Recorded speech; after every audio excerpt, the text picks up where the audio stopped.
Ako si Lin Xiu, isang mortician na dalubhasa sa pakikipag-ugnayan sa mga yumao. Pero ngayong araw, nag-apply ako sa isang pribadong museo bilang part-time na night security guard. Dahil sobrang laki ng offer nila, $10,000 bawat araw. Bakit mo sinunog? Sinunog ko.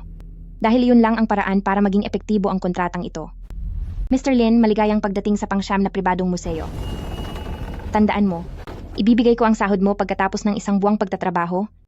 Kundi, bukod sa pagbabayad ng napakalaking danyo sa kontrata, ang iba pang mga kahihinatnan ay kailangan mong panagutan.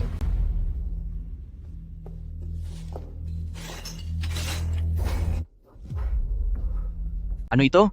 Iyan ang huling night security guard. Tao, paano magiging ganito ang sinapit ng isang tao? Ang madayang babaeng kapitalista na ito, gusto niya sigurong takutin ang mga tao pagkatapos pumirma para lang kumita sa pambayad sa paglabag sa kontrata, di ba? Kahit bilang isang mortician, hindi ko pa nakita ang ganitong klaseng sinapit. Mag-aalas na. Kailangan ko nang umalis. Sana ay tumagal ka man lang ng 2 araw.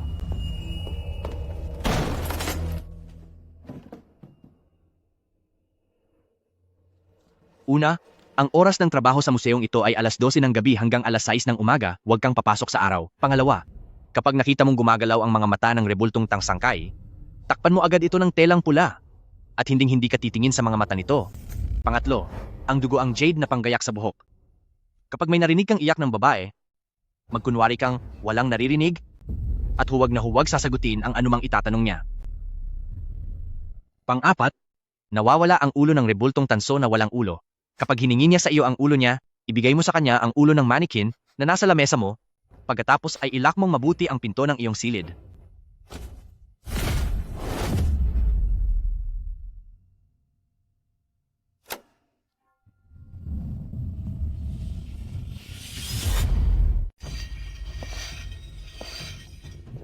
Tingnan nga natin kung sino itong nananakot dito. Isa akong embalmer. Kahit ang mga katawang nagkapira-piraso sa 8 bahagi, ay kaya kong tahiin ng mag-isa sa hating gabi. Anong nakakatakot na eksena ba ang hindi ko pa nakikita?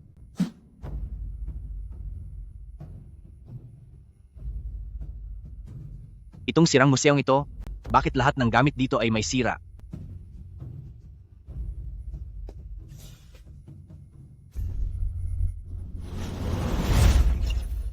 Boss, may CCTV rito. Hindi ko po ito sinira. Huwag niyo pong babawasan ang sahod ko. Nakakairita ang pagkakadurog nito. Umaatake na naman ang pagiging maselan ko sa trabaho.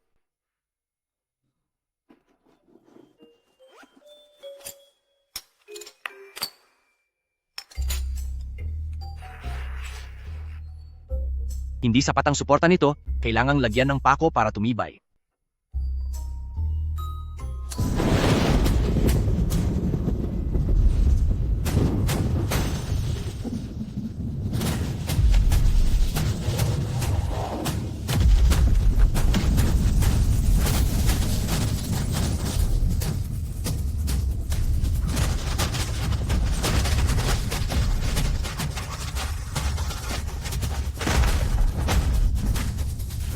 Formasyon.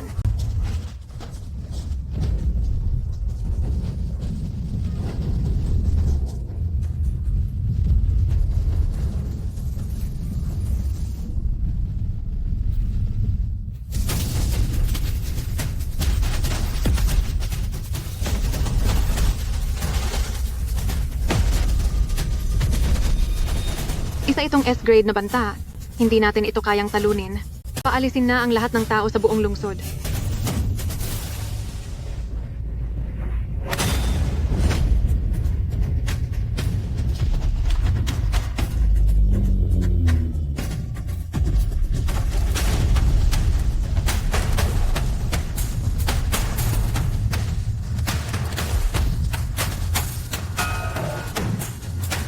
Ito, anong klaseng kapangyarihan ito? Tagilid pa rin ng kaunti, hindi makatayo, kailangang lagyan ng bracket para maayos.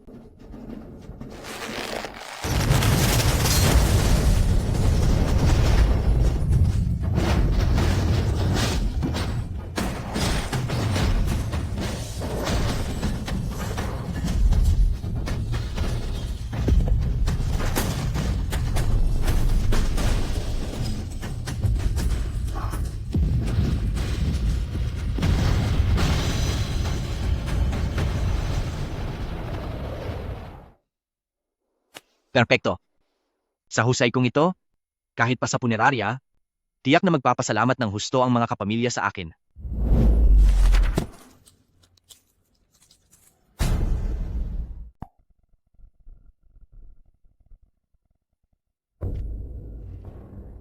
May tumusok na pako na may habang 100 metro. Ginapos ng kadenang mula sa kawalan. Isang kumpas lang ay tuluyan nang naglaho ang isang S-class na kababalaghan. Anong antas ba ng lakas ng isang Spirit Master ito? Vice Kapitan, ang S-class na kababalaghan na si 8-armed Asura, talaga bang tuluyan na siyang nawala? Hindi. Ang kapangyarihan ng kababalaghan ay hindi nawawala. Nalilipat lang ito. Parang nung hindi mo sinasadyang maparusahan ng isang multo sa salamin, nakuha mo rin ang kapangyarihan nito. Ang kapangyarihan ng S-class na si 8-armed Asura ay malilipat din sa kung sino man ang tumapos sa kanya. Sino kaya ang tumapos sa 8-armed Asura kagabi?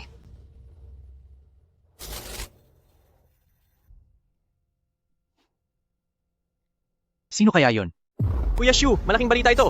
Kalahati ng syudad ay nilockdown kagabi. Narinig ko na dahil daw sa litratong ito, ang S-class na malaking kababalaghan ang may gawa nito. Ngayon lahat ng impormasyon ay nakablock na sa internet, muntik pang makuha ang kaibigan ko, makuha lang itong litratong ito. Galing ko, di ba? Hindi ba yan yung lumang rebulto na kinumpuni ko kagabi? Sino naman kaya ang nag-edit at nagpalaki nito, tapos dinagdagan pa ng effects ng kidlat? Itong matabang ito, talaga namang naniniwala sa kahit anong chismis. Huwag kang maniwala sa mga peking balitang yan. Ilang taon na akong nagtatrabaho bilang mortician, araw-araw akong may kaharap na wala ng buhay, pero wala pa naman akong nararanasang totoong kababalaghan. Bumalik ka na sa trabaho mo. Pero ang weird din naman, buong gabi ako sa shift ko pero hindi man lang ako napagod, sa halip ay parang punong-puno ako ng lakas. Teka, hindi tama ito. Kailan pa nadagdagan ng panlimang tuntunin?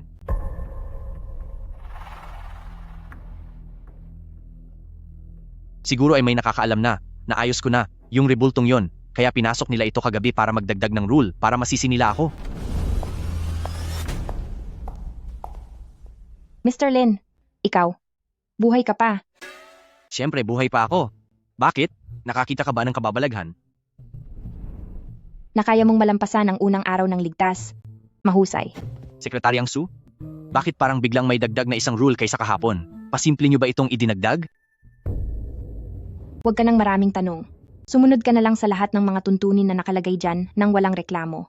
Sa ganitong paraan ka lang mabubuhay ng matagal. Naayos ko na, yung rebulto. Dapat ninyong malaman, noong kinuha ko ang shift, basag na talaga ang rebultong yan. Hindi ako ang nakasira niyan bago ko inayusan. Kayo talagang mga boss? Huwag ninyong subukang bawasan ang sweldo ko dahil diyan. Ano? Naayos mo ang rebulto ni 8-armed Asura? Tara, bilisan mo, dalhin mo ako roon para makita.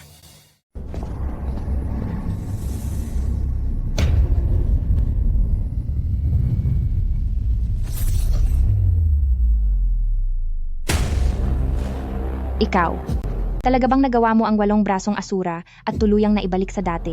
Siyempre naman, bata pa lang, mayroon na akong pambihirang talento. Ano man ang sirang bagay, isang tingin ko lang, agad nang pumapasok sa isip ko. Ang orihinal nitong anyo.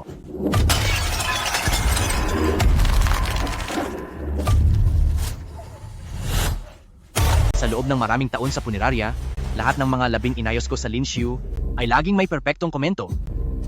Dahil naayos mo na iyan, dapat kang maging responsable riyan. Kung muli itong masisira, ang anumang kahihinatnan, ay dapat mong panagutan ng mag-isa. Seryoso ba? Sira na talaga ang bagay na ito? Nang makuha ko at ako ang nag-ayos nito, bakit kailangang ako ang managot kapag nasira itong muli? Baka naman gumagawa ka lang ng dahilan para bawasan ang sweldo ko. At isa pa, nais ko ring itanong, ngayong naayos ko na ito, anong mapapala ko? Nakuha mo na ang benepisyo sa pag-aayos nito. Anong benepisyo? Ano ang nakuha ko? Mapanlin lang talaga ang mga magagandang babae. Gusto niya ba akong makuha sa madaling salita lang ng walang kabayaran?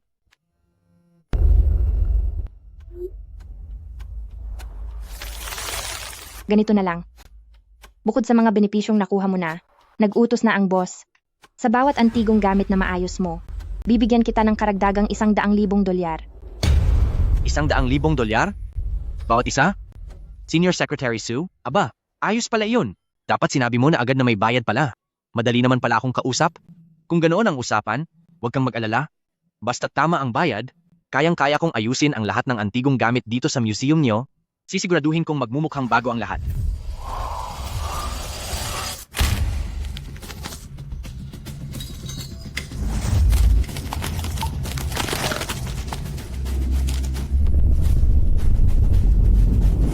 $100,000 para sa isa.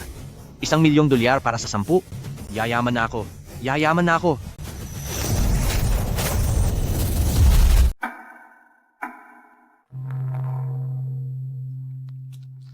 Magsisimula na naman ang panibagong night shift. Bukod sa pagbabantay ngayong gabi, makakaayos pa ako ng isa pang antigong kagamitan.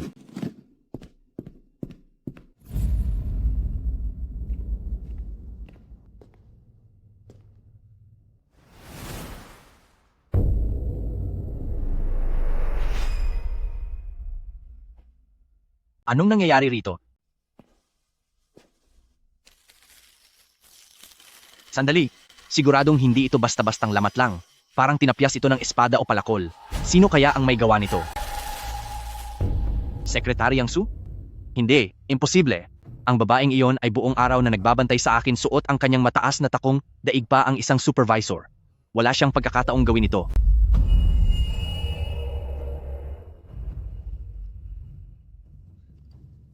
Bahala na, aayusin ko na lang muna ito.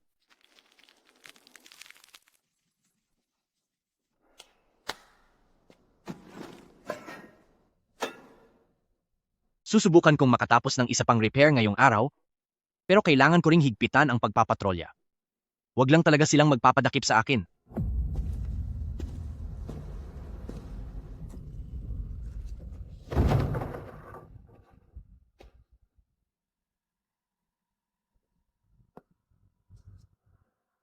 Ikaw na muna.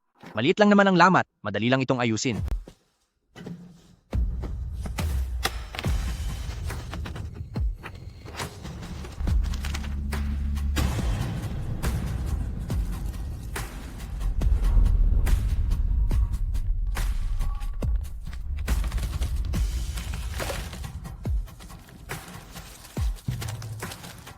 Pagkatapos nito, panibagong $100,000 na naman.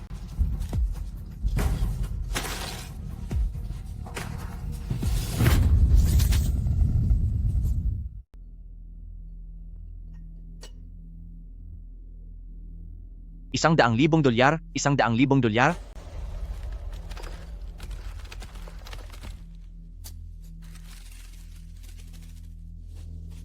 $100,000, $100,000.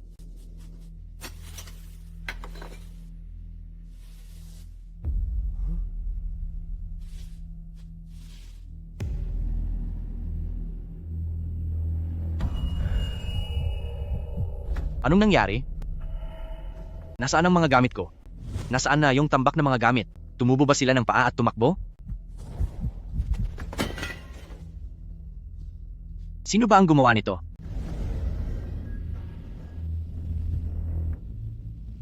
Nahanap din kita.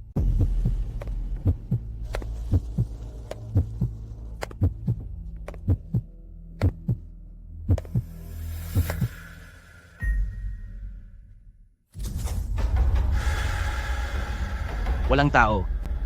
Ang sumira sa rebultong 8 brasong Ashura at ang nagnakaw ng mga gamit ko ay malamang na isang tao lang. Tama. Titingnan ko ang surveillance camera at siguradong magiging malinaw ang lahat.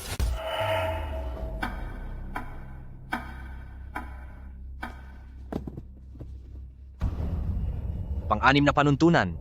Bago ka mag-ayos ng isang artifact, siguraduhin mo munang tingnan ang reaksyon ng iba pang artifact sa paligid nito. Sino naman kaya itong nagpapanggap? Mag-aayos lang ako ng artifact? Kailangan ko pa bang makuha ang opinyon ng ibang nasa paligid? Ang ibig mong sabihin ay ang ibang artifacts ang nagnakaw ng mga gamit ko? Kalokohan. Paano magkakabuhay ang isang tumpok ng kinalawang na bakal? Siguradong may gumagawa nito ng palihim. Huwag mo lang hahayaang mahuli kita. I-check ko ang camera para malaman na ang katotohanan.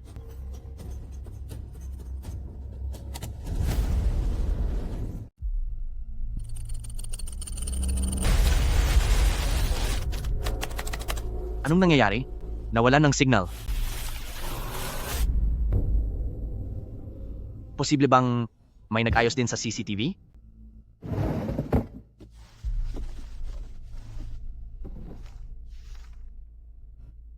Ito ang diary na isinulat ng dating guard.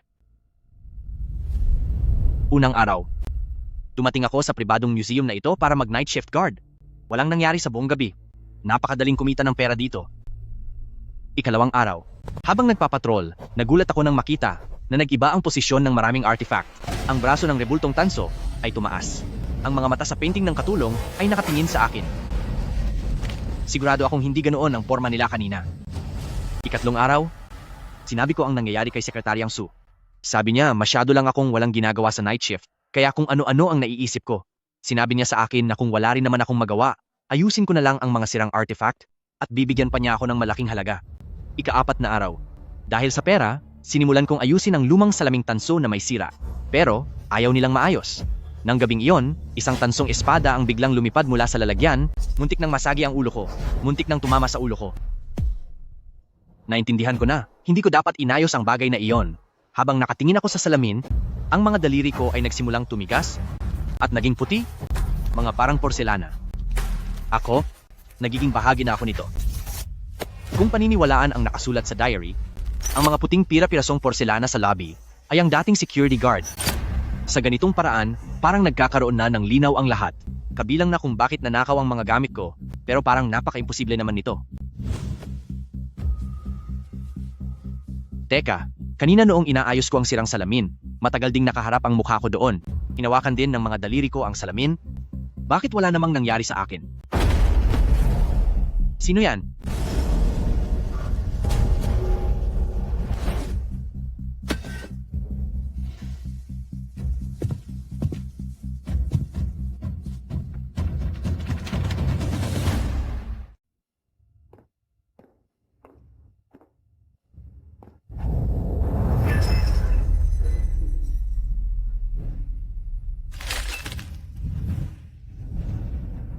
Sino ang may gawa nito? Bago ka mag-ayos ng isang artifact, kailangang tingnan mo muna kung ano ang reaksyon ng mga artifact sa paligid nito.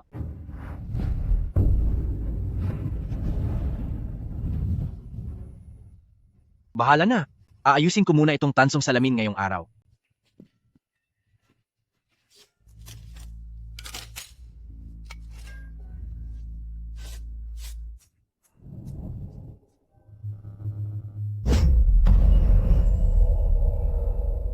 Nag-aalala lang pala ako ng sobra. Naniwala pa talaga ako sa mga kalokohang nakasulat sa lumang rules na, yon.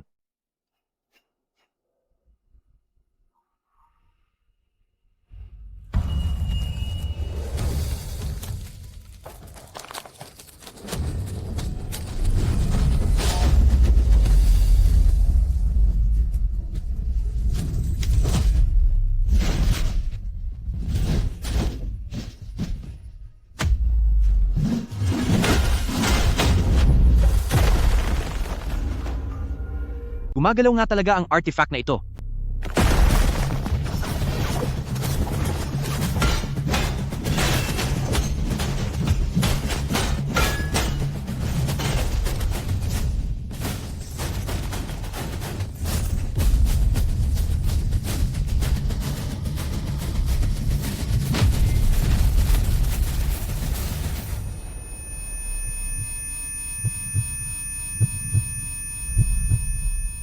Kailan pa naging ganito kabilis ang reaksyon ko? At pati na rin ang lakas na ito. Parang kasing lakas ko na si Superman? Kaya naman pala pakiramdam ko, kaninang umaga, ay punong-puno ako ng lakas. Hindi ito guni-guni lang.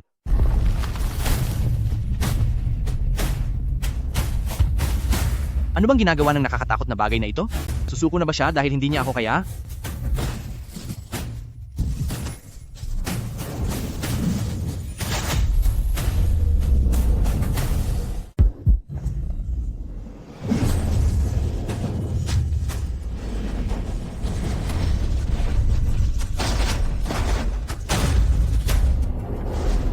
Pwede pala ang ganito?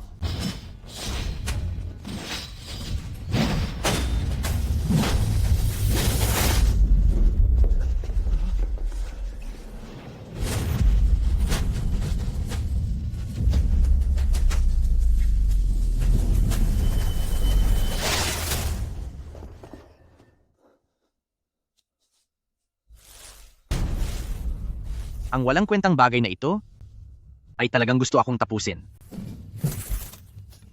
Ayoko na. Kailangan ko nang tumakas.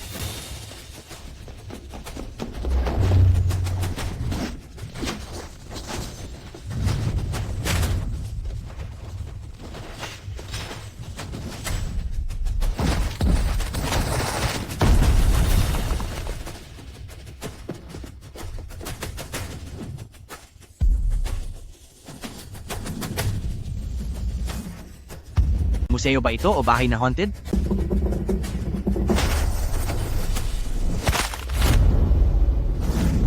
At may kasama pang patraidor na atake.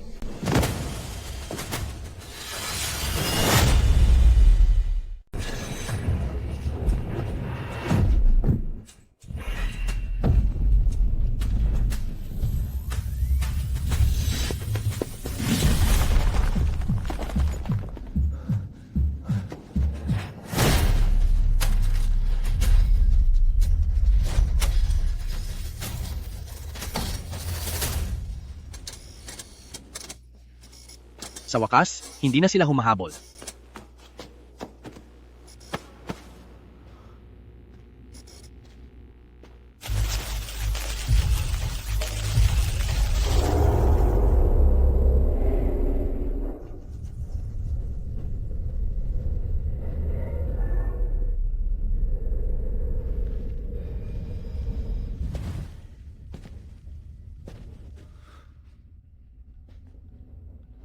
Sayang naman, lahat ay sira-sira na.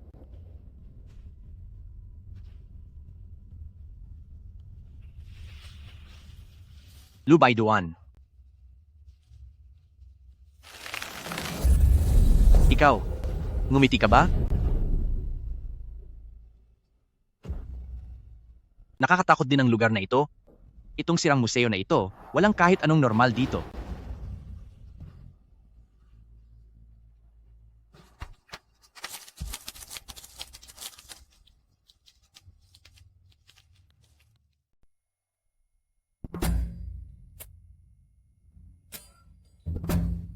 Hindi nga ba? Sa loob lang ng isang gabi, gumaling na agad ang mga sugat ko? Anong klaseng paghilom ito? Tao pa ba ako?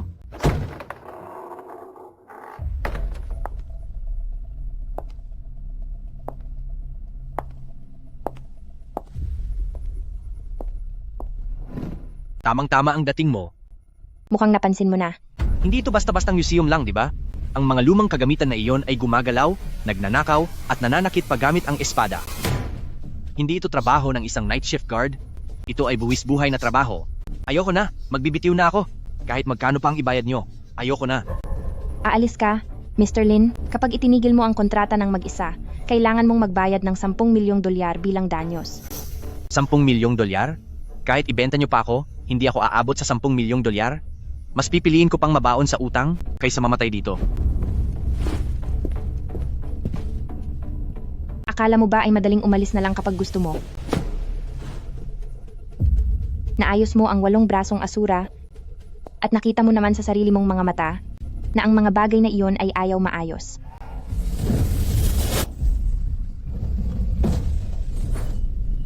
Hanggat narito ka, nag-aalangan pa silang kumilos. Pero kapag umalis ka, paniguradong susundan ka nila. Kung mananatili ka rito, matatakot pa sila sa iyo. Pero kung aalis ka, susunod sila sa pag-alis mo. Ikaw, huwag mo akong takutin ng ganyan. Sige, subukan mo. Gayunpaman, hanggat pumapayag kang manatili rito, simula ngayong gabi, sa bawat antigong gamit na maayos mo, 10 beses ang itataas ng bayad sa iyo. 10 beses? Dati ay 100,000 dolyar sa isa? 10 beses? Hindi ba 1 milyong dolyar iyon? Sige, gagawin ko. Anumang panganib ay susuungin ko, basta't para sa ikabubuhay. Pero kailangan mong sabihin sa akin, anong klaseng lugar ba itong museo na ito? Bakit gumagalaw ang mga kagamitang iyon? Talaga bang may ligaw na espiritu rito? Mr. Lin, masyado ka ng maraming tanong. Sa lugar na ito, katotohanan ang pinakamahal na bagay. Kung gusto mo ng sagot, maaari naman. Sa bawat matagumpay na pagkukumpuni mo sa bawat gamit, sasagutin ko ang isa sa iyong mga tanong. Ngayong gabi, galingan mo.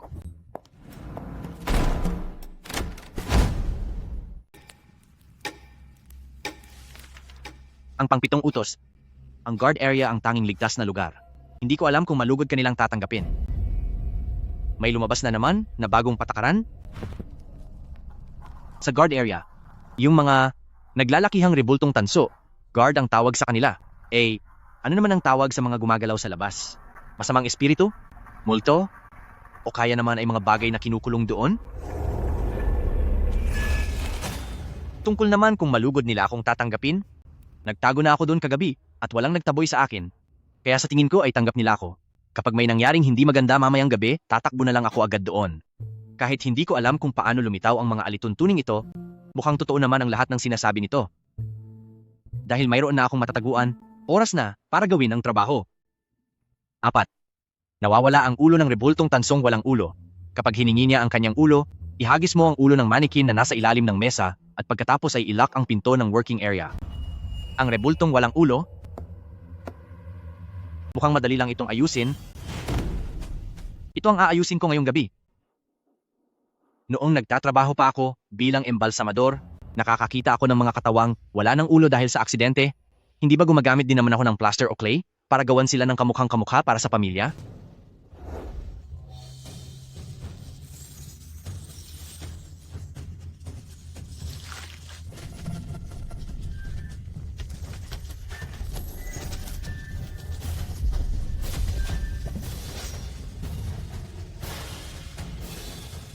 Kung walang orihinal, gagawa ako ng bago para sa iyo gamit ang sarili kong mga kamay.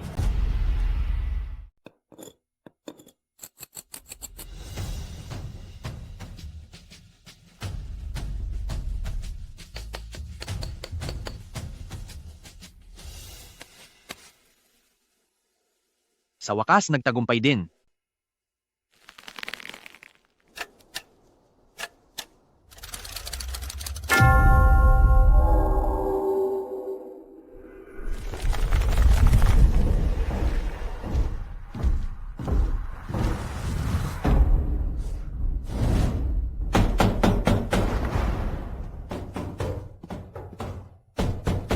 Nandyan na sila.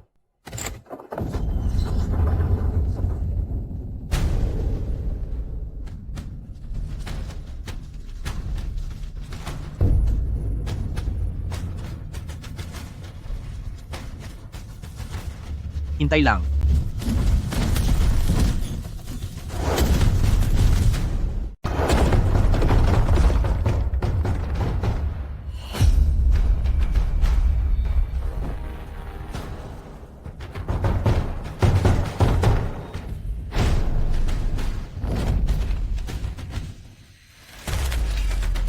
Sige. Gusto mo ng hustisya, di ba? Wala na? Yung orihinal, pero gumawa ako para sa'yo ng talagang kaparehas nito.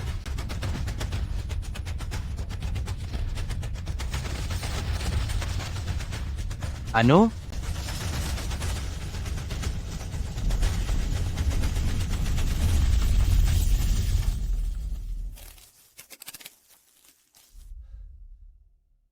Perpekto. Pumasok na ang $1,000,000.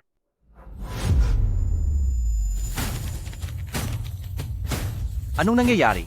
Ang init.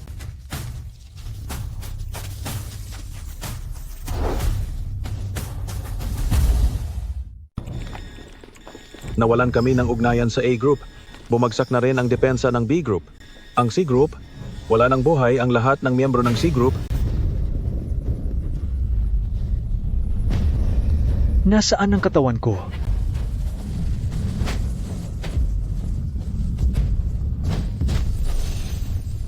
Akin na lang ang katawan mo.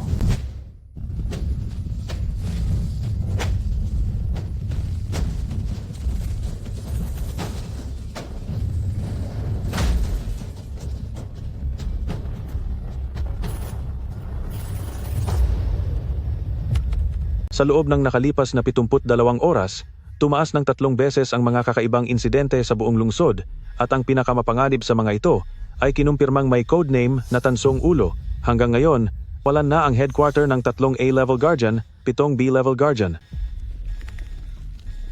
Isang ulo pa lang iyan, pero S-level na ang lakas nito. Hindi lang iyon maaari, kundi kumpirmado na. Kapag nahanap nito ang kanyang katawan, wala nang lunas ang maaaring mangyaring sakuna.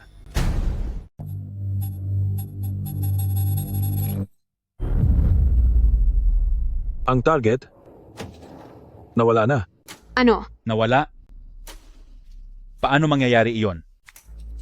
Hindi lang ito pagtatago. Ito ay tuluyan na nating nawala ang kakaibang signal. Ipakita ang huling kuha ng video. Ang katawan ko. Nasaan ang aking katawan? Nakahanap na siya ng pahiwatig sa kaniyang katawan.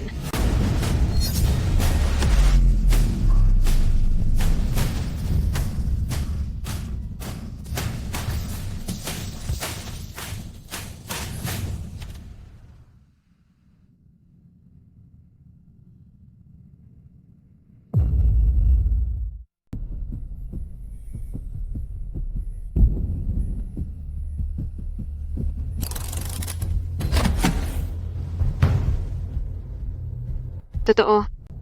Naging isang walang buhay na bagay na ito.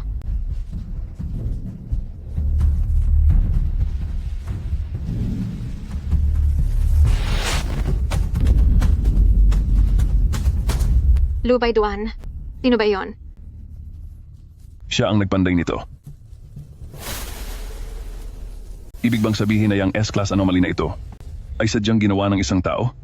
Imposible. Bukod sa tanso na ulo na ito, ang kaniyang katawan ay hindi pa nahahanap. Huwag mong kakalimutan, posibleng isa pa itong S-class anomaly. Agad na kolektahin ang lahat ng impormasyon tungkol sa pangalang Lu Baiduan, tungkol sa pangalang iyan. Imbestigahan ang pinagmulan ng kakaibang insidenteng ito.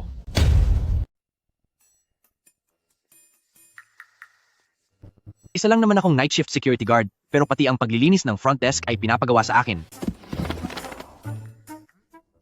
Ano ito?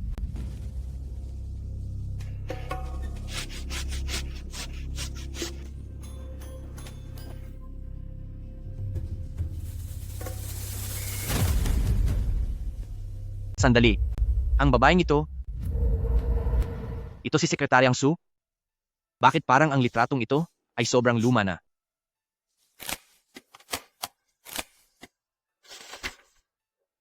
Ika-17 na taon ng Republika? Panahon ng taglagas. Ika-17 na taon ng Republika? 1928 iyon? Halos 100 taon na ang nakakalipas mula noon. Kung ito si Sekretaryang Su, hindi kaya mahigit 100 taon na siyang nabubuhay?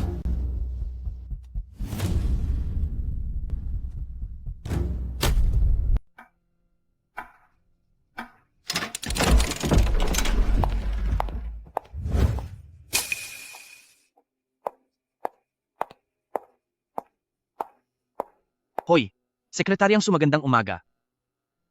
Panahon na para magbayad ka. Magbayad? Oo naman. Matagumpay kong naayos ang headless bronze figurine kagabi. Naayos mo ang headless bronze figurine? Imposible iyan. Ang 8 brasong asura ay may lamat lang sa katawan, kaya may mga pirasong pwedeng pagdugtungin. Pero ang ulo ng headless bronze figurine ay tuluyan nang nawala. Paano mo iyon maaayos? Akala ko naman kung anong seryosong bagay na. Kung nawala ang orihinal na ulo, edi gawan na lang uli ng bago. Mukhang hindi nga ako nagkamali ng pinili. Huwag mo muna akong purihin. Nangako ka sa akin na sa bawat antigong gamit na maayos ko, ay sasagutin mo ang isang tanong ko. Ngayon, ang tanong ko ay ito. Sino ba talaga ang tao sa litratong ito? Bakit kamukhang kamukha mo siya?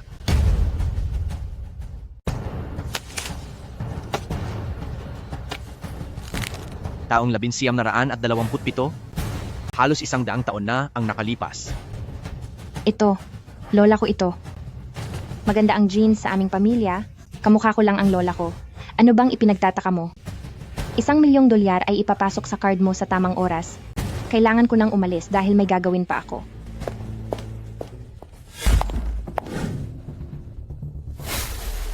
Lola mo? Talaga bang iisang sukat kayo ng lola mo sa sapatos na may mataas na takong? Sekretaryang Su, ang taong nasa litrato ay walang iba kundi ikaw. Isang babaeng nabubuhay na ng 100 taon. Pati na ang mga misteryosong luma at sirang relikya. Siguradong may malaking sikreto ang museum na ito. Malamang na hindi magsasabi ng totoo ang babaeng iyan, kaya ako na mismo ang mag-iimbestiga. Medyo matagal na ang museum na ito. Dapat may balita tungkol dito sa internet, di ba?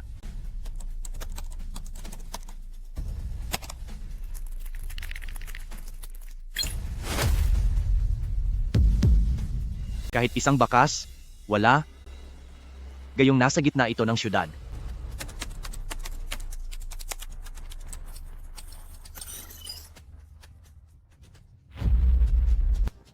Meron na.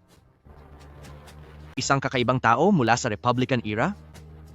Gaya ng inaasahan, kahanay siya sa panahon ni Sekretaryang Su.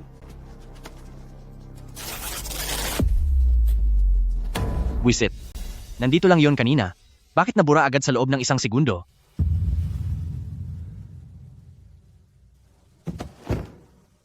Sa ganito kabilis na pag-block at pagbura, siguradong may isang malakas na puwersa na nagtatago ng lahat tungkol sa museum na ito at kay Lu Baiduan.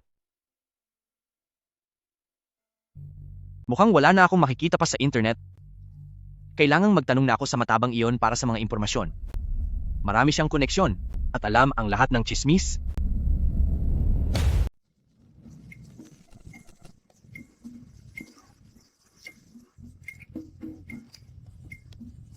Kuya Shio, ilang araw ka na rin hindi mahagilap. Tinanggihan mo pa pati ang mga trabaho sa punerarya? Anong klaseng negosyo ba ang pinagkakaabalahan mo para yumaman? Naghahanap lang ako ng part-time sa night shift. Pangzi, makinig ka sa payo ko. Walang maidudulot na mabuti sa iyo kung marami kang malalaman. Sus, nagpapakamisteryoso ka pa. May tatanong ako sa iyo. Iyong litrato ni Walong Brasong Asura na sinend mo sa akin noong isang araw, sigurado ka bang hindi iyon edited para lang mangasar? Kuya Shio, maaari mong laitin ang katawan ko, pero huwag na huwag mong lalaitin ang intelligence network ko. Totoong-totoo ang litratong iyon. Kuya Shio, tingnan mo, ano ito? Isa rin itong kababalaghan, nakalalabas lang. Bagamat agad itong ipinagbawal at binura sa buong internet, ngunit dahil mabilis ang kamay ko, na-screenshot ko agad.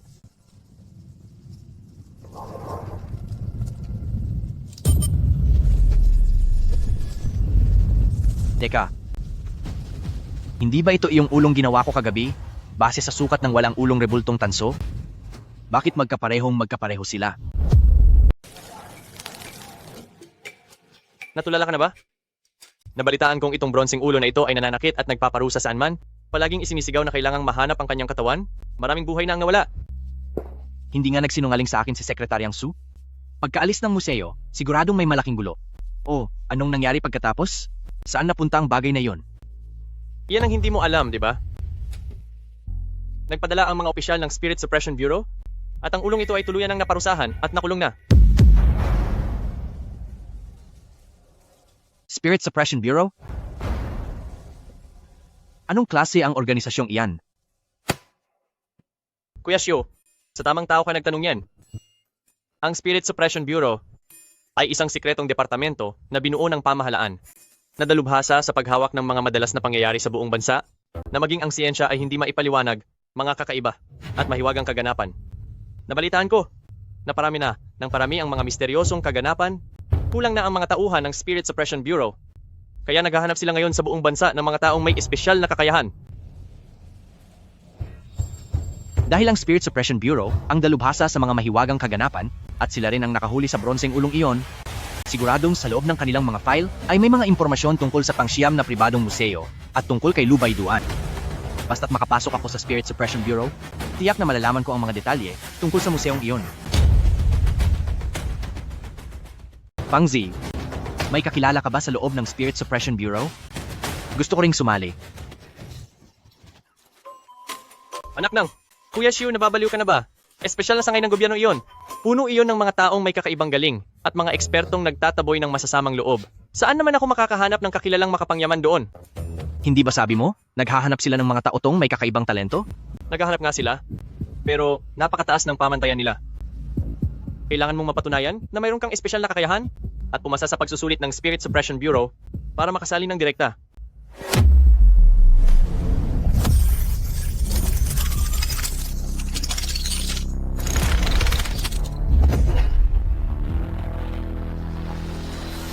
espesyal na kakayahan? Matuturing ba itong isa?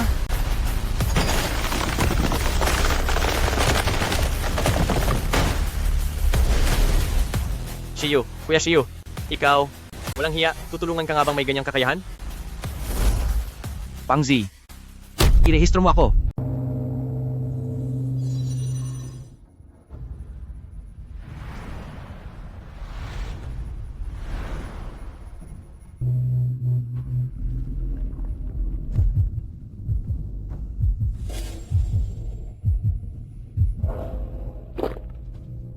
Sa loob ng orasan na iyon, parang may kung anong nilalang na nakatingin sa atin. Hindi ako makahinga simula nang dumating ako rito. Ano ba talaga ang tinitingnan sa pagsusulit ng Spirit Suppression Bureau?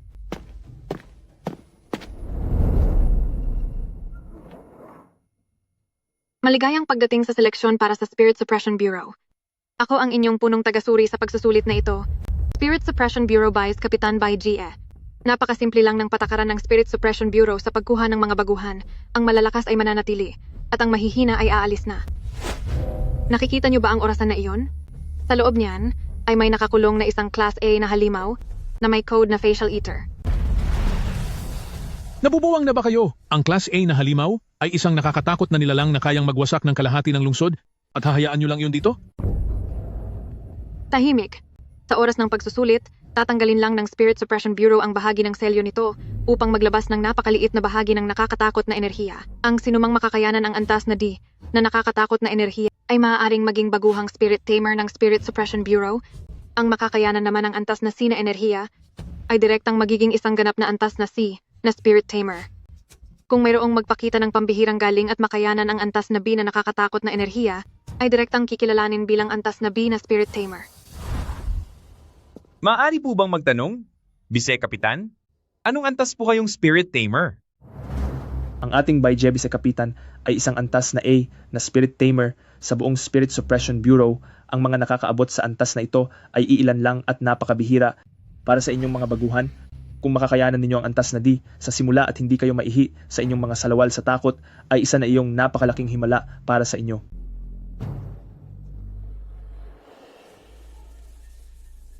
Antas na A na Spirit Tamer?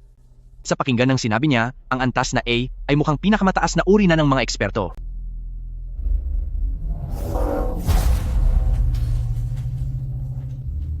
Anong antas kaya ng pagsusulit ang kaya kong lagpasan? Magsisimula na ang pagsusulit ngayon.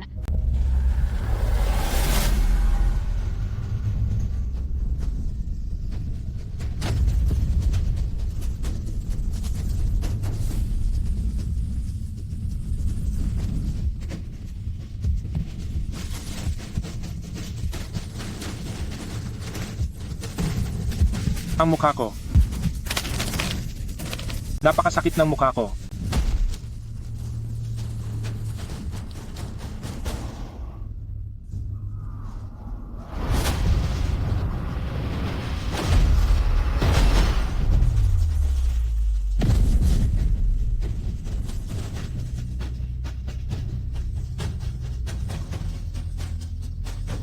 Mukhang papasa ako sa pagsusulit ng walang problema.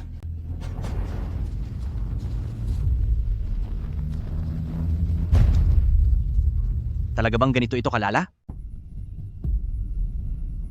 Ipagpatuloy nyo.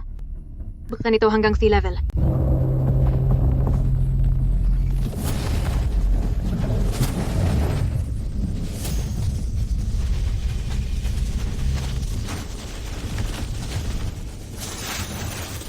Ako, may nakita ako. May mga mukha doon sa loob. Napakaraming mga mukha. Lumayas ka sa isip ko. Huwag mo akong saktan. Huwag niyo akong kainin.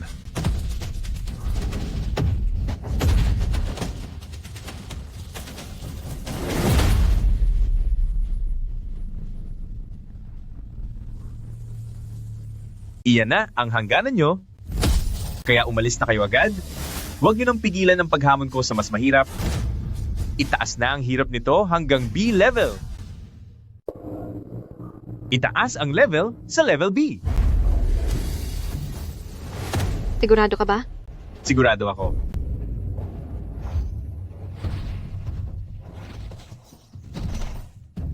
Vice Kapitan, talaga bang itataas natin sa level B? Nandito naman ako. Hindi ako papayag na may mangyaring masama.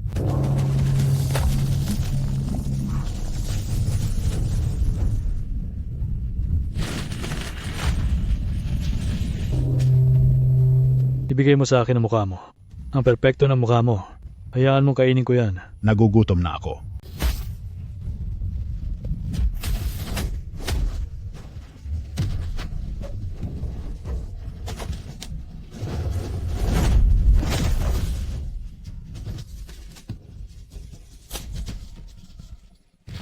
Ang mukha ko!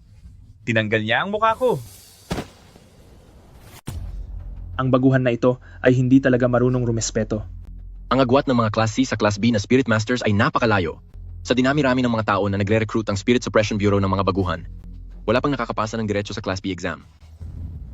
Teka sandali, tingnan nyo ang baguhang iyon.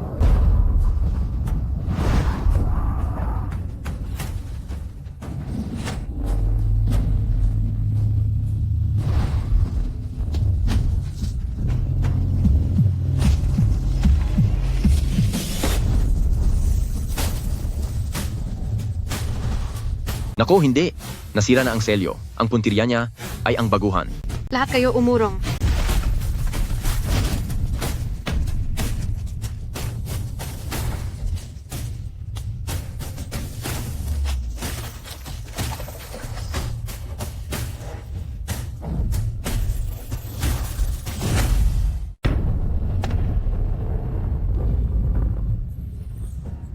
Umalis ka riyan.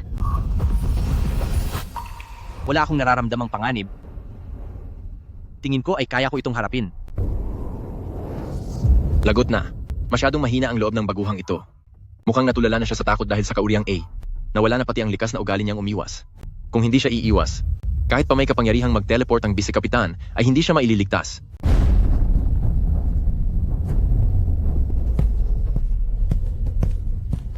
Tigil.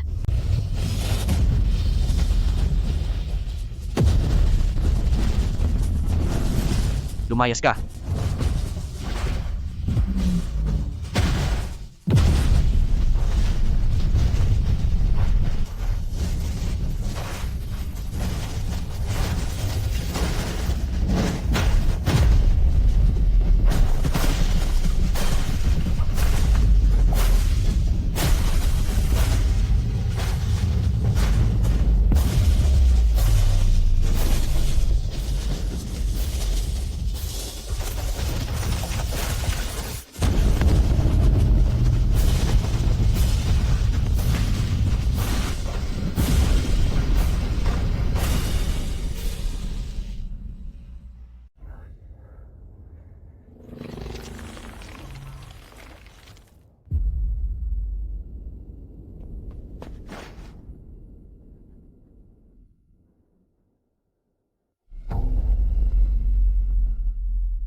Kung ganoon, ang isang iyon ay ang Class A Supernatural na Ghost Noodle.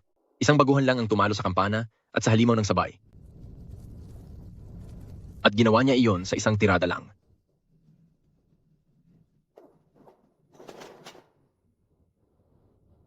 Nasa pagsusulit ba talaga tayo para sa mga baguhan? Isang suntok lang ay pinatalsik na niya ang Class A na pagsubok. Hindi ko matanda ang noong nasa museo ako, ay mayroon akong ganitong katinding lakas.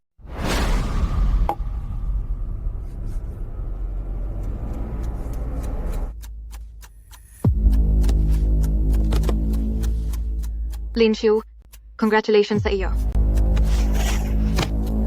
Naipasa mo na ang rookie evaluation at opisyal ka ng kabilang sa Spirit Suppression Bureau. Nagkaisa ang pamunuan ng Spirit Suppression Bureau na kilalanin ka bilang isang Grade A Spirit Master.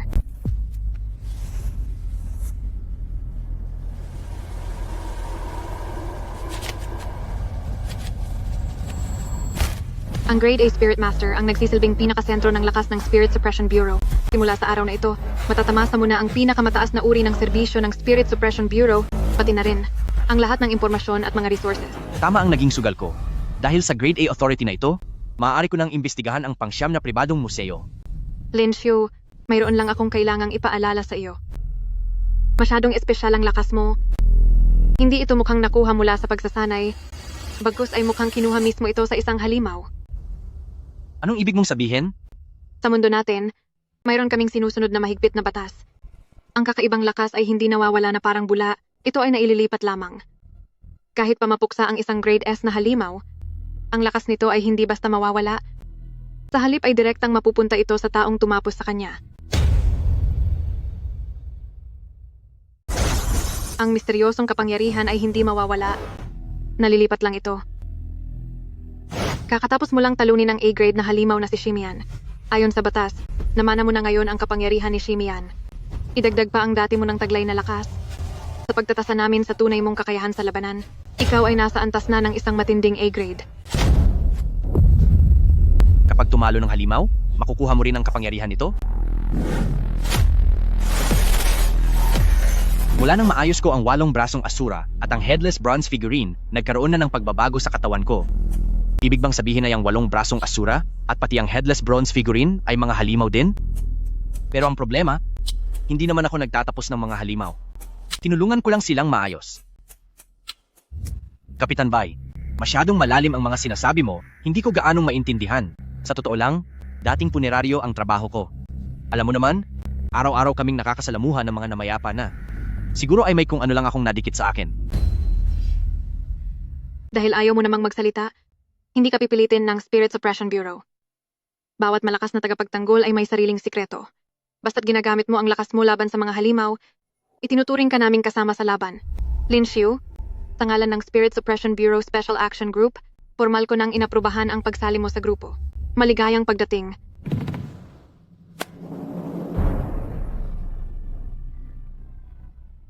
Salamat sa tiwala.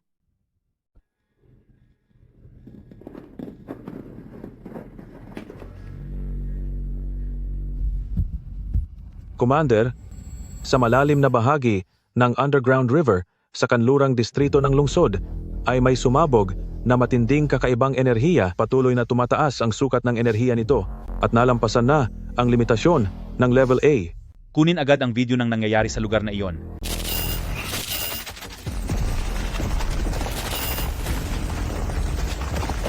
Ang paunang codename nito ay kinalalang Rusty Iron Centipede.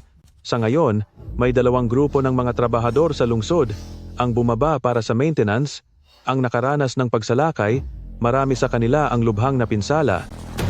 Kailangan natin itong pigilan sa ilalim ng lupa, hindi ito dapat hayaang makalabas at makapunta sa mga kalsada. Ipaalam agad kay Vice Kapitan Baijie. Hayaang pangunahan niya ang Special Operations Team para agad na pumunta sa Underground River at pasukuin ito.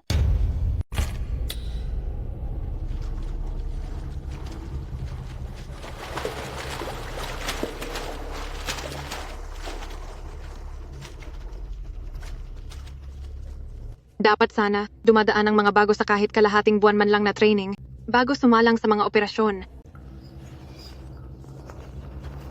Pero dahil apurahan ang sitwasyon natin, at maliwanag naman na hindi kita pwedeng tratuhin na parang ordinaryong baguhan lang. Sana ay maintindihan mo. Naintindihan ko po. Pare, totoong laban na ito. Isang tunay at mapanganib na A-class na nilalang ang kaharap natin. Hindi ito kasing dali ng mga pinapractice nyo sa pagsasanay. Siguraduhin mong hindi mangangatog ang tuhod mo mamaya. Hinto. Nasa harapan lang natin ito. Kumanda na kayo sa laban.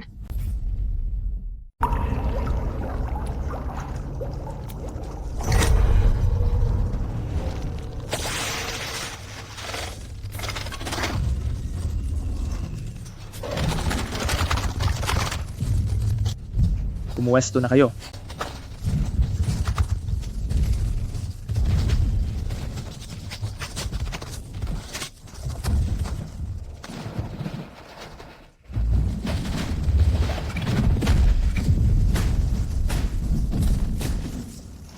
Magsilayas kayo. Sige po.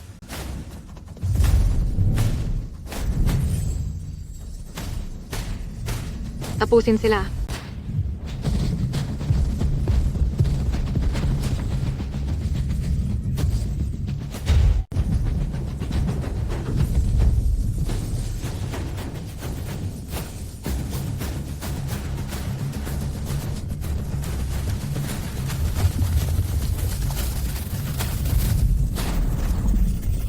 Linshu. Linshu, huwag mong pilitin. Napakalakas ng pag-atake nito.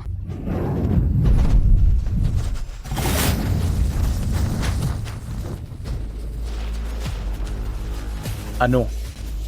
Isang todo bigay na atake mula sa Class A na kalaban, pero hindi man lang ito nasira ang depensa niya? Siya. Baguhan lang ba talaga siya?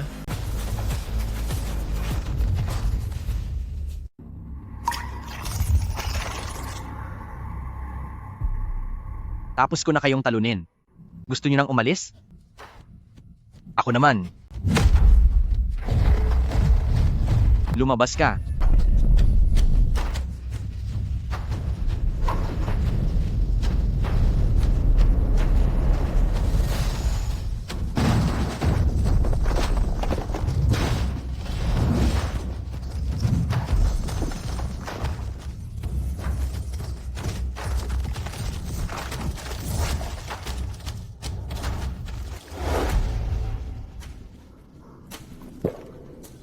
Bago ba talaga ang isang ito?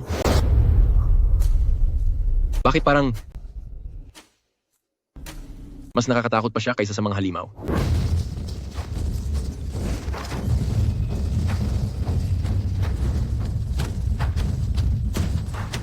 Nagawa mo pang lumaban.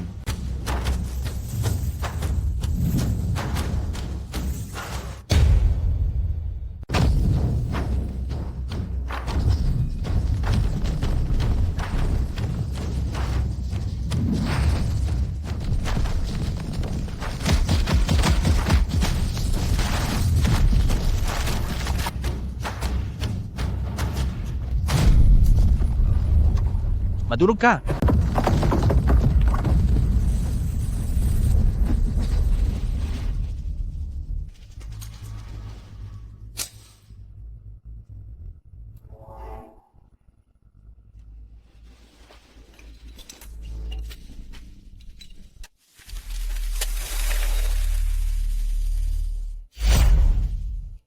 Ang gumawa ng sandata, Lu Baiduan.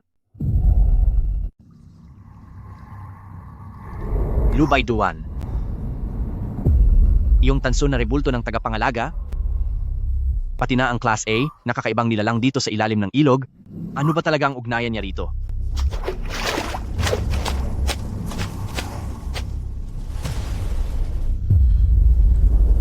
Hindi ko akalaing Lu Baiduan na naman. Kapitan Bai, kilala mo ba si Lu Baiduan? Tumama ka sa akin sa main office? At malalaman mo ang lahat pagdating natin doon.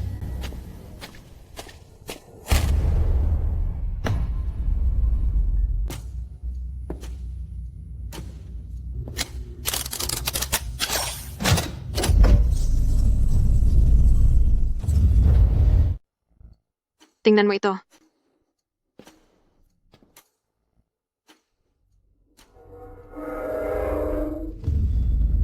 Ito ang ulo sa litrato ng Wang Pangzi, talagang parehong-pareho sa ginawa ko.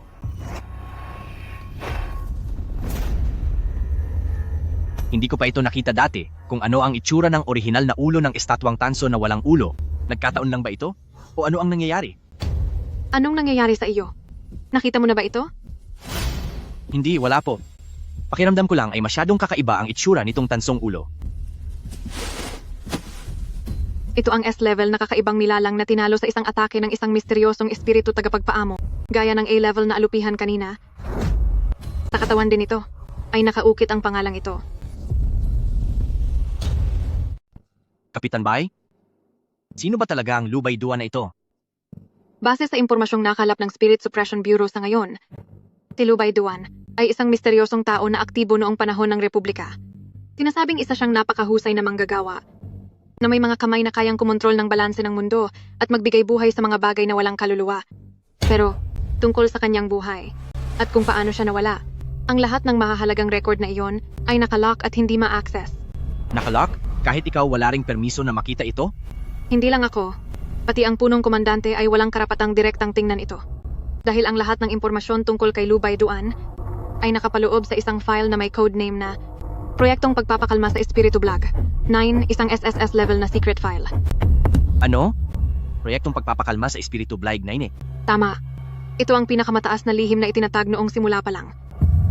Sa ngayon, nagpadala na ako sa main office sa kabisera ng request para sa ilang bahagi ng permiso. Pero maging ang A-level anomaly na kinakalawang na bakal na alupihan o itong bronseng ulo ay malinaw na may koneksyon sa Lubay Duan na ito. Ano't anuman, kailangan nating bilisan ang pag-alam tungkol kay Lubay Duan at ang lahat tungkol sa proyektong pagpapakalma sa Espiritu Blyg 9. Para sa proseso ng pag-apruba, ilang araw kaya ito aabutin. Lin Xiu, alam kong nagmamadali ka. Pero napakalaki ng epekto nito, kaya maghintay ka muna ng ilang araw. Sa sandaling mailabas na ang mga dokumento, sasabihan kita agad.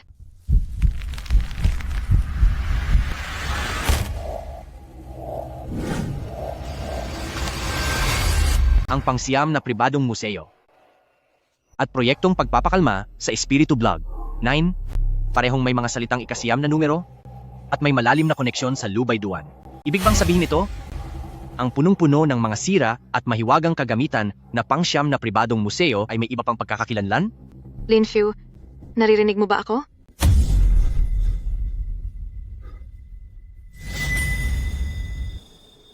Sige, maghihintay ako.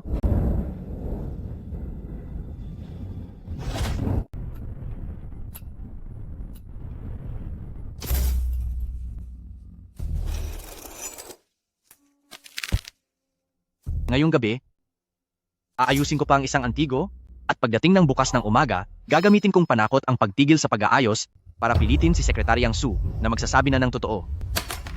Kung maglalakas loob pa siyang gumamit ng mga kasinungalingan tungkol sa lola noong 100 taon na ang nakakalipas, talagang hindi ko na itutuloy ang trabahong ito.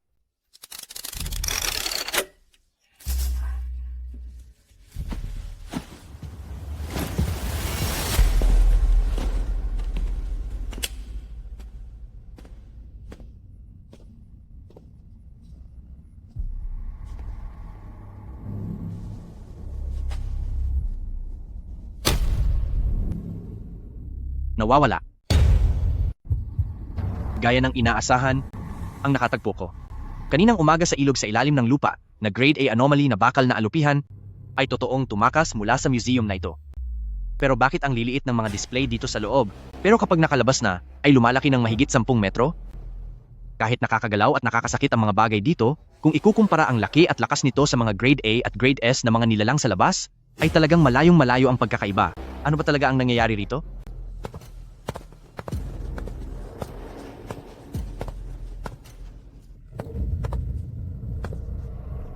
Isa, dalawa, tatlo.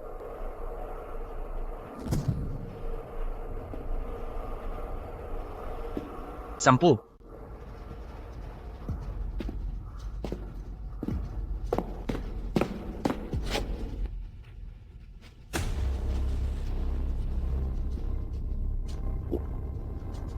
Mayroong mahigit 30 bakanting lalagyan na may nawawalang mga label. Hindi kaya ibig sabihin nito na mayroon pang 30 o mahigit na katulad ni na bakal na alupihan at bronseng ulo na nakakatakot na mga halimaw ang nasa labas at nananakit ng mga tao?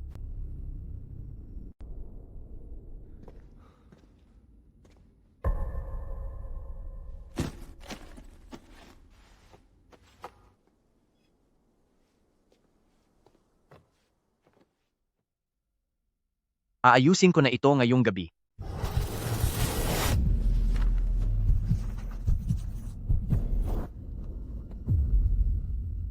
Ang magpanggap na walang naririnig, diyan ako pinakamagaling.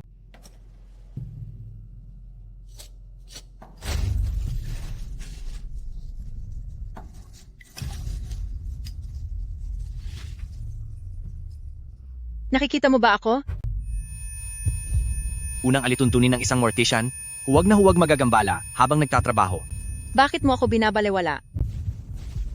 Maaari mo ba akong tulungan? Sumagot ka.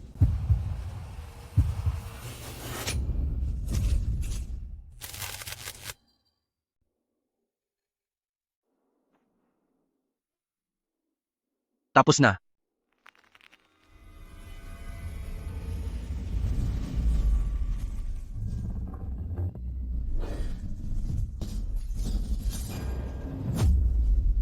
Narinig ko, itong mga antigong gamit na ito ay tila mga buhay na tao May naririnig akong mahinang paghinga.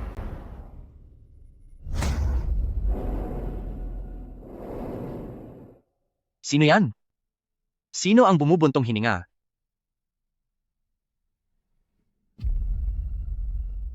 Bakit parang naramdaman ko na itong museo ang bumubuntong hininga?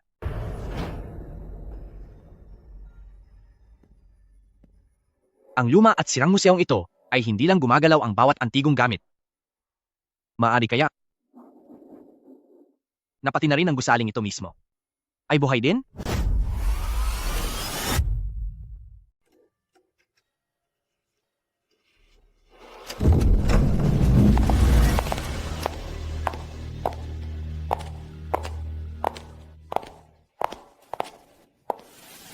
Sekretaryang Su, may naayos na naman akong isang artifact.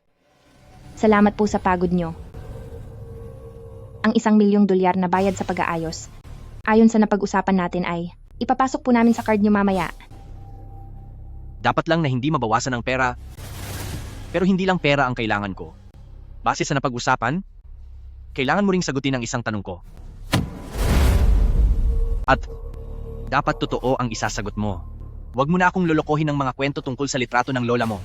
Kung magsisinungaling ka sa akin, kahit isang salita ngayon, sinisiguro ko sa iyo na kahit magkano pa ang ibayad mo sa hinaharap, hindi ko na aayusin ang kahit anong gamit sa museo na ito. Ano ba ang gusto mong malaman? Saan ba talaga galing ang museong ito? Ano ba talaga ang koneksyon nito kay proyektong pagpapakalma sa Espiritu Bligdat? 9. Paano mo nalaman ang tungkol kay proyektong pagpapakalma sa Espiritu Blige? 9? Wala ka na doon. Ngayon, sabihin mo sa akin ang totoo. Dahil alam mo na ang pangalang iyan, sasabihin ko na sa iyo. Ang pribadong museong ito ay sa totoo lang ay isa palang libingan. Libingan? Pangsiyam na pribadong museo. Iyan ang proyektong pagpapakalma sa Espiritu Bleg. 9. Libingan. Libingan nino yan? At paano naman si Lubay Duan? Sino ba talaga si Lubay Duan? Anong papel ang ginagampanan niya? Mr. Lin, dahil nagsinungaling ako sa inyo noon, bilang pambawi sa pagkukulang ko, sinagot ko na ang 2 tanong ninyo. Kung ano ang museo na ito, pati na rin ang koneksyon nito sa proyekto. Pero sunod-sunod na 5 tanong agad ang itinanong ninyo.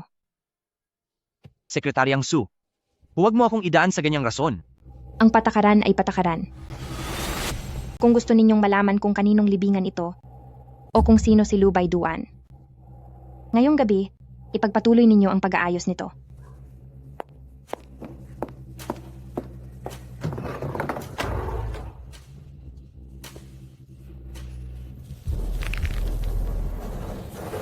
Ang proyektong pagpapakalma sa Espiritu Blog 9 ay ang museong ito.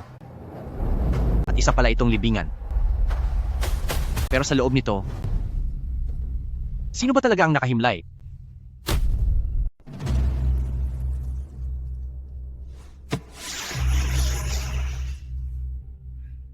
Naaprubahan na ang hiling mo para masuri ang dokumentong ito.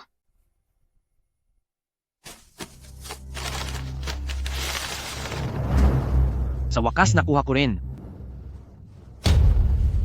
Anong nangyayari dito?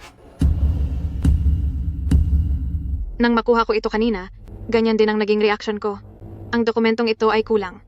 O kaya naman, sadyang binura ang mga ito. Naiintindihan ng ating mga superior, ang hirap nating imbestigahan ang sunod-sunod na misteryosong pagsabog kamakailan at alam din nilang malaki ang kinalaman nito sa Project Number 9 Ghost Ceiling. Ngunit, nakipag-ugnayan na ang nakatataas sa mga kasama dati sa Project Number 9 Ghost Ceiling. Napakatigas ng paninindigan ng kabilang panig. Ayaw nilang maging bukas ang dokumentong ito para sa Spirit Suppression Bureau.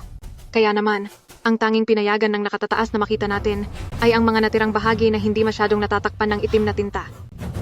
Mga kasama sa Project Number 9 Ghost Ceiling?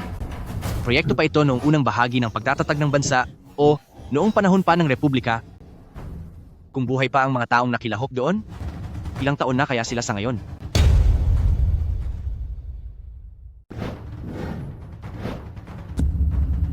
Nabuhay ng mahigit 100 taon?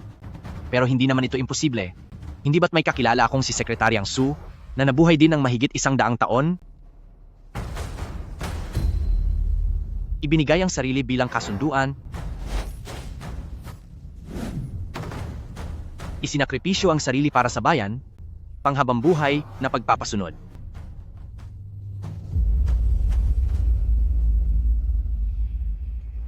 Ano ba talaga ang ibig sabihin nito? Sandali. 14 na tao. Bakit 14 na tao? Kung ang estatwa ng tagapangalaga na may ukit na lubay-duan sa paanan ay ang tagapagtanggol na nabanggit sa dokumento na isinakripisyo ang buhay para sa bayan, pero 12 lang ang maayos na estatwa sa loob ng museo, isama pa ang isang gumuho at naging abo na, sa kabuuan ay 13 lang sila. Nasaan ang ika-14 na tao? Linshu, hinihinala ko na si Lubay Duan ay isa sa 14 na lumahok sa pangsyam na ghost suppressing project. Ang daming high-level na misteryong lumitaw kamakailan at lahat ng iyon ay may kinalaman sa kanya. Nangangahulugan lang ito na nagkaroon ng malaking problema sa pangsyam na ghost suppressing project. Kailangan nating mahanap ang tunay na lokasyon ng proyektong ito. Sa pamamagitan lang ng pag-iimbestiga doon, natin matatapos ang krisis sa buong lungsod. Matagal ko nang alam ang address, pero ang sitwasyon sa loob ay mas komplikado kaysa sa iniisip mo. By Jie, Linshu, kumilos na kayo agad. Sa isang sinaunang libingan na hinukay kamakailan sa labas ng lungsod, may sumabog na kakaibang enerhiya. Nakulong sa ilalim ng lupa ang grupong ipinadala ni Spirit Suppression Bureau at hindi pa malaman ang lagay nila. Inuutusan ko kayong dalawa na magdala ng grupo para iligtas sila. Masusunod po.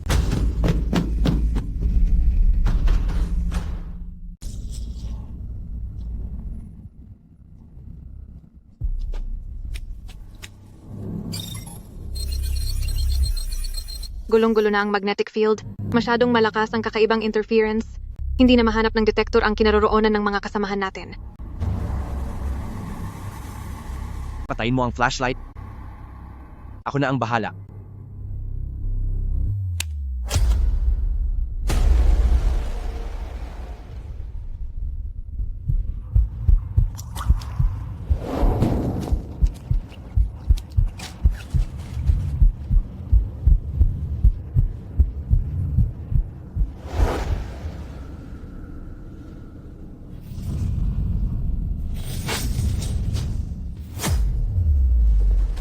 Naroon sila, sa direksyon ng 9:00, mga 300 metro mula rito, pinapaligiran na sila ng kalaban.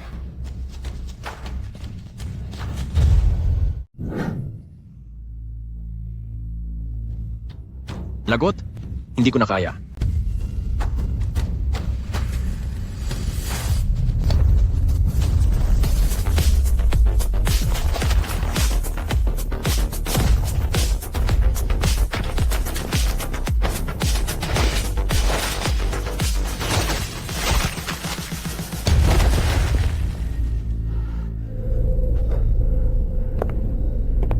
Team Leader Bai, Linshu, sa wakas ay dumating na kayo.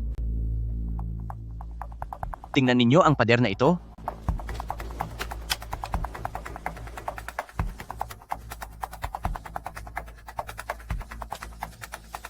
Sandali, ang disenyo at direksyon ng mga simbolong ito ay kaparehong-kapareho noong nasa dome exhibit ng museo. Ang mga gintong marka sa ilalim ng paa ng mga estatwa ng tagapagbantay, nagmula sila sa iisang pinagmulan.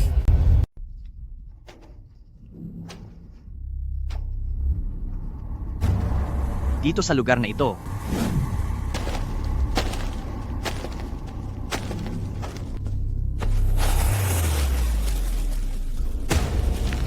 ang laki at hugis ng uka na ito ay kaparehong-kapareho ng mga base ng mga display na may markang nawawala sa loob ng museo, eksaktong-eksakto talaga. Hindi ito isang lumang libingan, ang lugar na ito ay dating pinagtaguan ng mga kagamitang pangkasaysayan mula sa museo. Linshu, tingnan mo ito. Kinulong niyo ako ng 50 taon. Ngayon, pasisirain ko ang lahat ng pinaghirapan niyo. Ano ang ibig sabihin nito?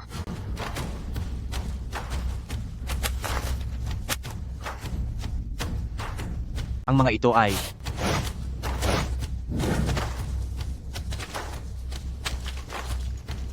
mga sirang kagamitang pangkasaysayan na nawawala sa museo. Bakit ang mga ito nagkalat dito? Ang taong ito ay siguradong may kinalaman kay pangsiyam na pribadong museo, mukhang malalim ang ugnayan nila at baka may kaugnayan pa sa mga nawawalang kagamitang pangkasaysayan. Deputado, itong dalawang bagay na ito, maaari ko bang hiramin ng panandalian? Hihiramin mo itong dalawang kagamitan mula sa museo?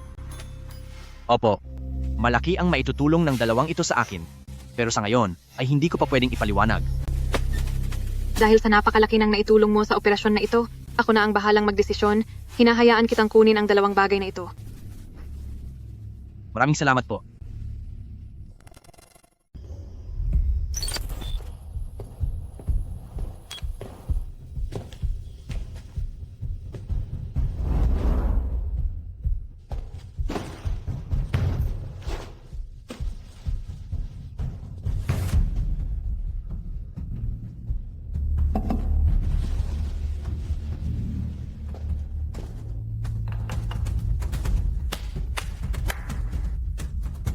Perpektong pagkakalagay.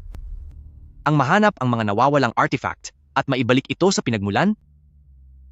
Sa totoo lang, ang hirap nito ay parang katumbas na rin ng pag-aayos ng mga sirang artifact, di ba? Ang isang piraso ay nagkakahalaga ng $1,000,000, kaya ang 2 piraso ay $2,000,000. Ang pinakaimportante rito, Sekretaryang Su, ay kailangan mo pang sagutin ang 2 ko pang tanong. Basta't mahanap ko o maayos ang sapat na dami ng mga artifact, sa loob lang ng maikling panahon, ang tunay na sikreto ng pangsiyam na pribadong museo na ito ay malalaman ko rin ng malinaw.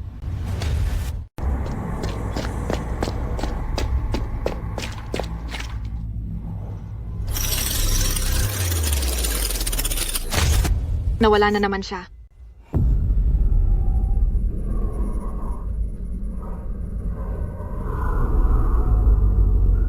Itong si Lin Xiu, sa tuwing uwian na sa gabi, ang kinalalagyan niya ay nagiging blanco.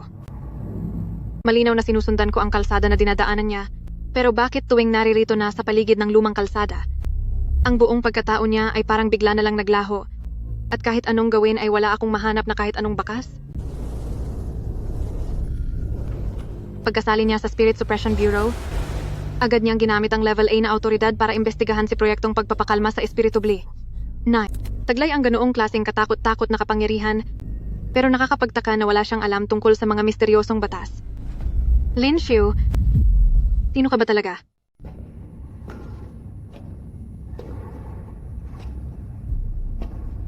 Isa, 2, 3, 11, 12. Kasama na ang nawasak na ito, mayroon itong 13 estatwa sa kabuuan. Nakasulat ng malinaw sa mga dokumento, 14 na tagapangalaga ng espiritu ang nagsakripisyo ng kanilang mga sarili. Pero ang ika-14 na tao, sino nga ba siya? At nasaan na siya nagpunta?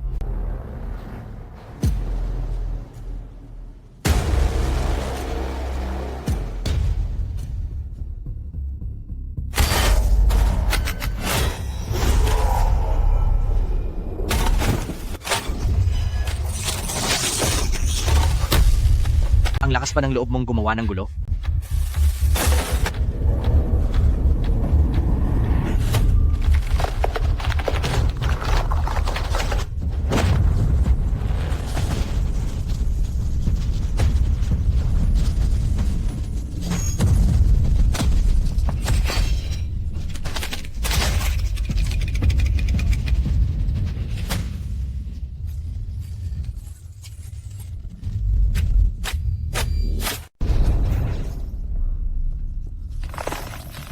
Naiintindihan ko na. Kayong mga tagapagbantay, ay patuloy na inuubos ang inyong katawan at lakas para lang pigilan ang lahat ng mga nakakatakot na relikya sa museo na ito. Nadudurog ang iyong katawan dahil naubos na ang lahat ng iyong lakas. Ang rebultong iyon na gumuho, marahil ay nawala na rin ng tuluyan dahil wala na itong lakas. Pinoprotektahan mo ba ako kanina?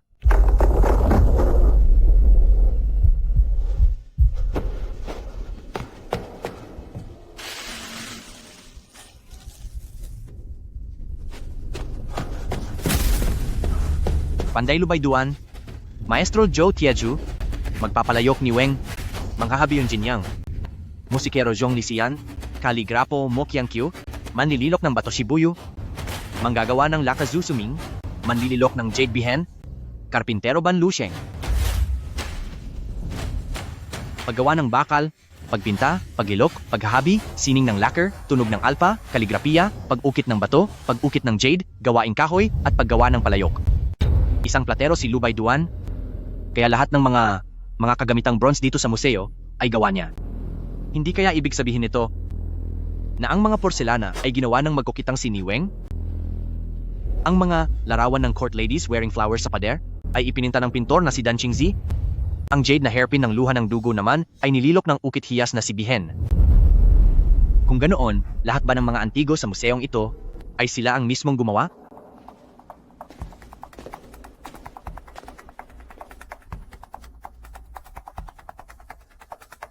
Nais kong maging bato upang magbantay sa loob ng 100 taon. Para sa mga susunod, huwag kayong malungkot dahil wala kaming pinagsisisihan.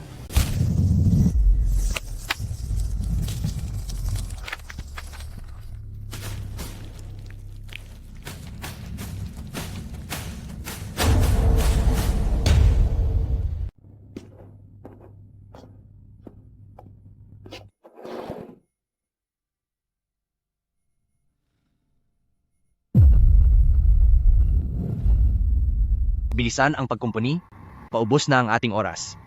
May hindi tama. Ang mga paalalang biglang lumitaw sa panuntunan kanina, lahat ay nakasulat sa tipong pampalimbag. Pero ang mga sulat kamay ngayon, masyadong mabilis at magulo, halatang isinulat ito ng mabilisan gamit ang kamay. At pati ang kulay ay hindi tama. Mukha itong isinulat sa makulang tinta. Ano ka ba talaga? Grabe. Buhay ba ang librong ito? Naiintindihan mo pa ang mga tanong ko?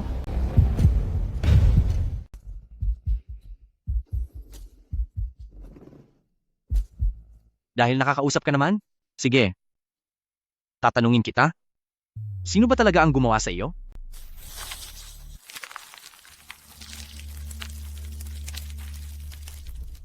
Ang tao bang gustong mabuhay ang mga susunod na henerasyon? Kung ganoon ay sabihin mo sa akin, ano ba talaga ang silbi ng museong ito? Sino ba talaga ang nakaburol sa ilalim nito? Nasaan ang 14 na tagapagtanggol at nasaan ito?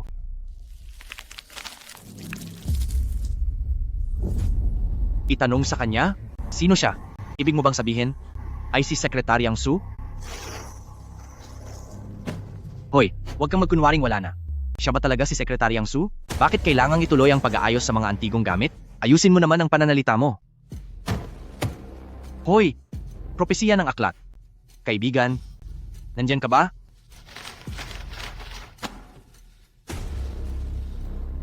Wisit, kung kailan kailangan ay doon nawawala.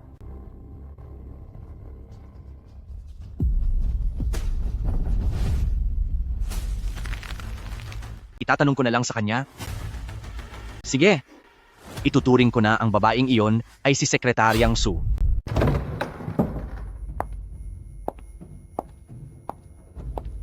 Sekretaryang Su, magandang umaga po. Sa tingin ko, hindi ka nag-ayos ng mga bagong artifact kagabi. Totoong hindi ako nag-ayos ng mga sirang artifact kagabi, pero may ginawa akong mas mahirap pa kaysa doon. Ano iyon? Nagdala ako rito ng 2 nawawalang artifact ng museo. Isang tanso na lalagyan ng alak at isang piraso ng hiyas. Inilagay ko na ang mga ito pabalik sa dati nilang mga lalagyan. Ano? Nahanap mo talaga ang mga nawawalang artifact ng museo? Kung gayon, nakaharap mo ba ang taong iyon? Ang taong iyon? Sino ang tinutukoy ni Sekretaryang Su? Ang tao ba na nag-iwan ng ukit sa pader ng sikretong silid para kabahan ng ganito si Sekretaryang Su na nabuhay na ng 100 taon, tiyak na napakadelikado at masamang tao ang nilalang na ito. Nakasama ko siya at may pinapasabi siya sa inyo. Ikinulong niyo siya ng 50 taon, ngayon naman, sisirain niya ang lahat ng pinaghirapan niyo. Mr. Lin, hindi ko alam kung saan mo narinig ang mga salitang iyan, pero kung talagang nakaharap mo ang taong iyon, sa kakarampot mong kakayahan, imposibleng hindi ka matapos doon ng buhay. Wisit, minamalit niya ako. Wala siyang ideya kung gaano na ako kalakas ngayon. Sige, hindi na ako magpapaligoy-ligoy pa. Sekretaryang Su, sabihin mo, dapat ko ba itong tawaging mga alituntunin sa night shift ng museo? O dapat ko itong tawaging aklat ng patay na propeta? Ikaw, nagawa mo ba talagang makipag-usap doon? Ano ang sinabi nito sa'yo? Sabi nito ay manatili akong buhay at magpatuloy sa pag-aayos. Sinabi rin nito na itanong ko raw sa iyo ng direkta ang anumang problema. Sekretaryang Su, maging tapat na tayo sa isa't isa. Alam ko ang layunin niyo at iyon ay ang utusan akong magpatuloy sa pag-aayos ng mga artifact sa museo na ito. Pumapayag akong ipagpatuloy ang mapanganib na trabahong ito para sa inyo, pero sa kondisyon na dapat mong sagutin ang lahat ng aking mga katanungan, wala nang anumang sikreto o panlilinlang.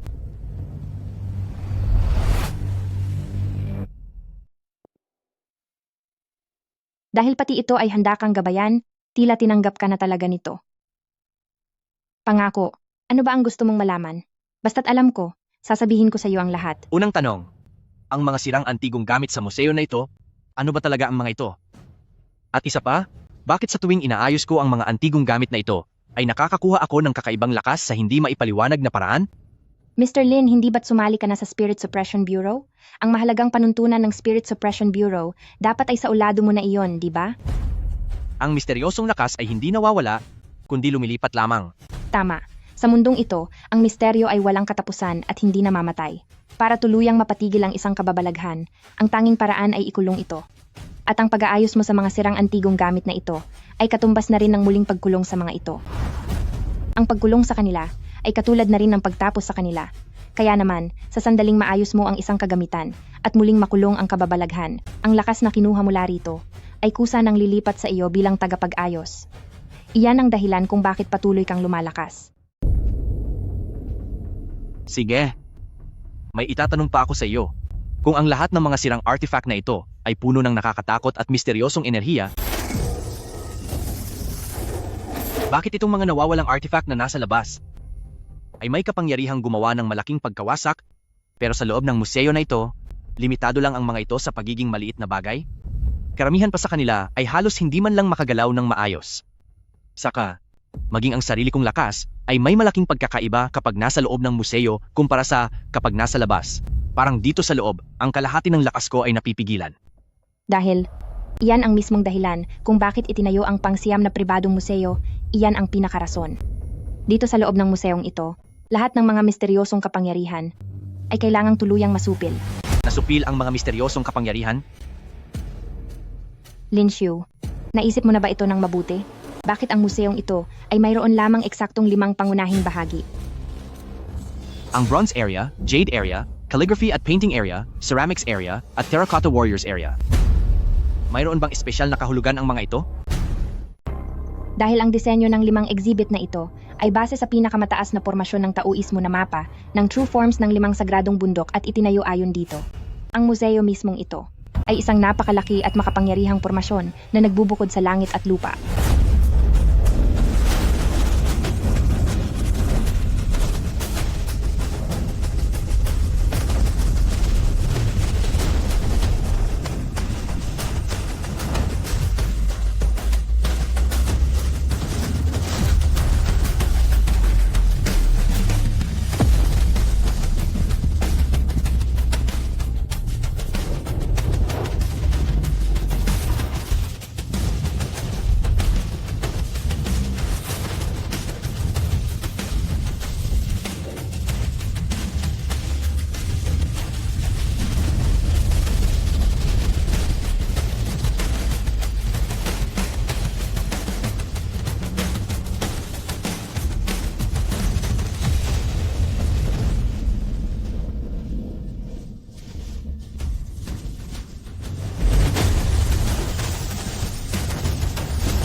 Ang mga rebulto ng tagapangalaga na nakikita mo ay ang pinagmumulan ng lakas ng dakilang formation na ito. Sa loob ng 100 taon, hindi sila buhay at hindi rin patay. Naging mga rebultong tanso na lang sila. Patuloy silang nagpapakasakit at ibinibigay ang lahat upang bigyan ng lakas ang formation na ito, upang pilit na supilin ang libu-libong kababalaghan sa loob ng museo.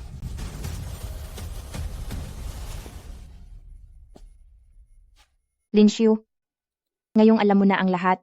Muntik nang maubos ang lakas ng mga tagapangalaga at ang dakilang formation na ito ay hindi na magtatagal. Kaya naman, ang mga lumang patakaran ay wala na. Simula ngayong gabi, hindi ka na mag-ayos ng isang antigong gamit lamang bawat araw. Sa halip, kailangan mong mag-ayos ng hindi bababa sa 10 gamit bawat araw. 10 bawat araw? Ano? Isinusugal ko ang buhay ko dito. Sabay-sabay nila akong dudurugin. Huwag kang mag-alala. Nandito ako at ang lahat ng mga tagapangalaga, kahit maubos pa ang huling hibla ng aming lakas, pati na ang mismong museo na ito, ay gagawin ang lahat para protektahan ka at tulungan ka. Linshu, wala na tayong oras. Parating na ang taong iyon.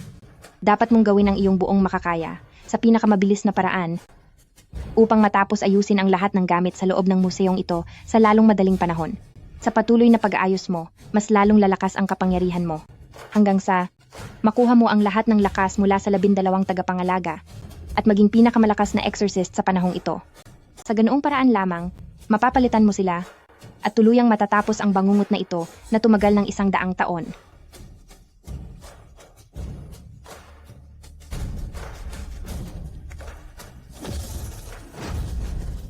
Sampu bawat araw?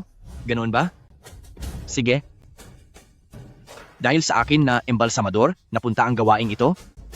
Ang bawat bagay na narito sa loob ng libingang ito, isa-isa ko silang aayusin nang walang kapintasan.